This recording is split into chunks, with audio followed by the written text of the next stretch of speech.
Radio avec le son de Pink Panthers et Zara Larsson qui arrive. Et puis là, juste avant, petit point sur l'actu avec Carlo Morello. Carlo. Salut à tous, un accord important a enfin été trouvé au 16 rue de la Loi, siège du gouvernement de Wever. Après plusieurs semaines de tensions importantes, la coalition est parvenue à s'entendre sur un plan d'aide énergétique d'un montant total de 80 millions d'euros. La mesure principale concernera la création d'une prime carburant temporaire destinée aux travailleurs qui utilisent leur voiture personnelle pour se rendre au boulot et ne disposent pas d'une voiture de société. Concrètement, les employeurs pourront augmenter l'indemnité kilométrique de 10 centimes net par kilomètre. Pour un travailleur habitant environ 25 km de son lieu de travail, ça pourrait représenter un gain d'un peu plus de 80 € net par mois pendant 3 mois. Toutefois, cette mesure n'est pas automatique. Les entreprises restent libres de décider si elles l'appliquent ou non. Autre décision importante, la réforme fiscale concernant les accises sur le gaz et le mazout est reportée au 1er août. Cette réforme devait initialement entraîner une hausse des taxes sur ces énergies, mais le gouvernement a préféré la retarder, histoire d'éviter d'alourdir la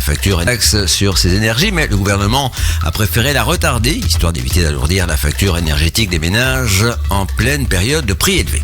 Au niveau européen, une avancée majeure a été enregistrée concernant l'aide à l'Ukraine. À Bruxelles, les ambassadeurs des États membres de l'Union européenne ont validé un prêt massif de 90 milliards d'euros destiné à soutenir Kiev. Ce financement était bloqué depuis plusieurs mois en raison du veto de la Hongrie, mais la situation politique a évolué, permettant finalement l'adoption de cette mesure. Dans le même temps, un 20e paquet de sanctions contre la Russie a été approuvé également. Enfin, les tensions diplomatiques entre l'Europe et Moscou sont accentuées après un incident médiatique. L'Italie a convoqué l'ambassadeur russe à Rome à la suite de propos insultants diffusés sur une chaîne publique russe à l'encontre de la première ministre Giorgia Meloni. Le ministre italien des Affaires étrangères Antonio Tajani a dénoncé des déclarations jugées offensantes et incompatibles avec les relations diplomatiques normales. Météo, rien de bien neuf aujourd'hui, ce qui est une bonne nouvelle puisque ça veut dire que les conditions anticycloniques seront toujours de rigueur et donc très engageantes. Le soleil va briller de tous ses feux dans un ciel dégagé et chassera rapidement la fraîcheur des premières heures. Les températures maximales seront comprises entre 15 et 19 degrés. Voilà, à tous une excellente matinée à l'écoute de Fun Radio. Prochain rendez-vous info dans une demi-heure. Salut.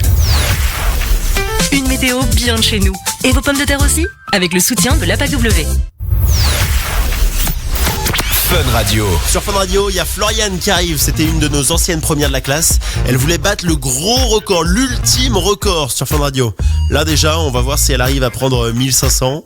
Qu'est-ce qui s'est passé? Réponse dans quelques minutes. Pour le moment, Pink Panthers avec Zara Larsson sur Fun Radio.